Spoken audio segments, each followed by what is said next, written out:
Welcome back to New Rockstars, I'm Erik Voss, and Black Widow had an alternate ending revealed in a deleted scene that finally clears up some of the questions we had regarding the timeline of events as the Black Widow movie wrapped up. No, I'm not talking about what was in Scarlett's contract regarding streaming profits. Buzz off, Hollywood lawyers. Not only a deleted alternate ending, we're also now seeing an alternate take of the post-credit scene between Val and Yelena that would have given a different final line of the movie, and another deleted scene between Secretary Ross and Natasha's supplier Rick Mason that helps explain the timeline of the third act, while also presenting some new possibilities about Taskmaster. I'm gonna break it all down for you. Okay, the alternate ending scene would have taken place before Natasha met back up with Rick Mason to get the Quinjet. Natasha returns to her old Ohio neighborhood, the one that she and her family fled in 1995. Kids are out playing, some girls do a synchronized dance, and then a bunch of cooler kids appear to be LARPing as Avengers. One girl has a set of Falcon wings, another kid chose to be Hawkeye. I guess all the good ones were taken. Now, another kid wears green and padding underneath to look like Hulk. Not to assume too much here, but could this be a young Amadeus Cho? One kid wears these wrist straps that point like Iron Man repulsors. Another worthier child carries Mjolnir as Thor. Another kid carries a Cap shield. Natasha gazes upon her old house, her hair changed to the short blonde haircut that she wears in Infinity War, also Yelena's vest. The Cap kid and another girl wearing widow's bites made out of crayons. Oh, she shares this adorable moment with Natasha.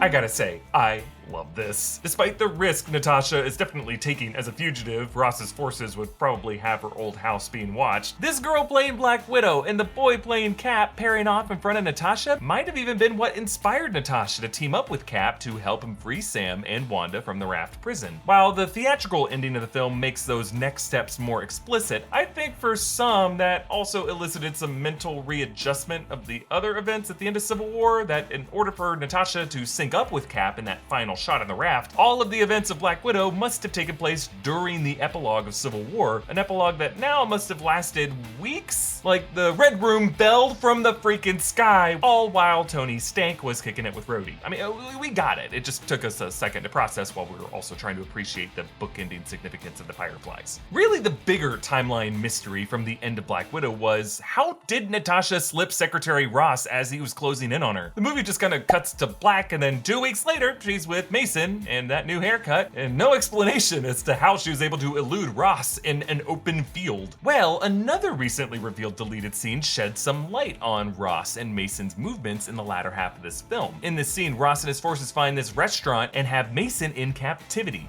Where did you serve, Mr. Secretary?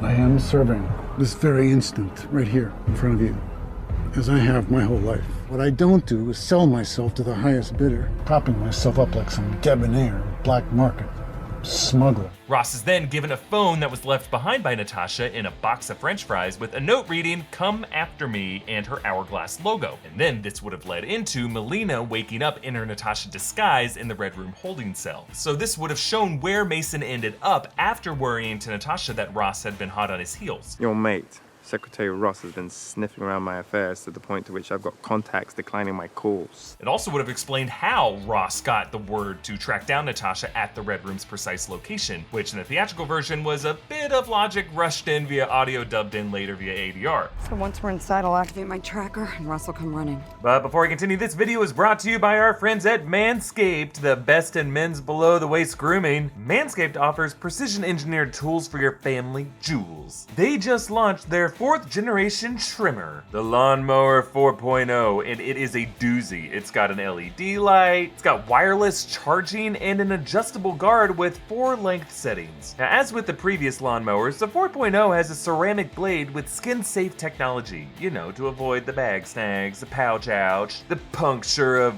your private juncture. They've also got products like the Weed Whacker nose hair trimmer, their crop preserver, their crop reviver. So if you're still using a face razor to trim your non-face hair, you might as well be scrubbing your armpits with your toothbrush. Join over 2 million men worldwide who trust Manscaped. Make yourself a little less beast and a little more Silver Surfer. Get 20% off and free shipping with the code LOKI at manscaped.com. That's 20% off with free shipping at manscaped.com. Use the code LOKI. Unlock your confidence confidence and always use the right tools for the job with Manscaped. Now, we never saw this restaurant in the film, though the trucks that surround it are Hungarian for Varga and Company Land and Sea Shipping, so this would be somewhere outside Budapest. And knowing that Mason was with Ross's forces at this point could tell us how Natasha might have been able to wriggle out of Ross's clutches, assuming that Ross probably detained her from this crash field. And then now, in this deleted scene, Mason seems to be sizing up Ross's operation. It did look a bit off the books, at least stretching its jurisdiction, whereas Mason is on his home field in Budapest. He's got a network of resources that he's been using to help Natasha this whole time. He totally could have prearranged some black market mercenaries to start a firefight with Ross's limited sized group here, at which point Natasha, after she's already been detained alongside Mason, the two of them could have escaped during that chaotic crossfire, which could be why Mason later tells Natasha when they reunite, I've been in 6 different time zones in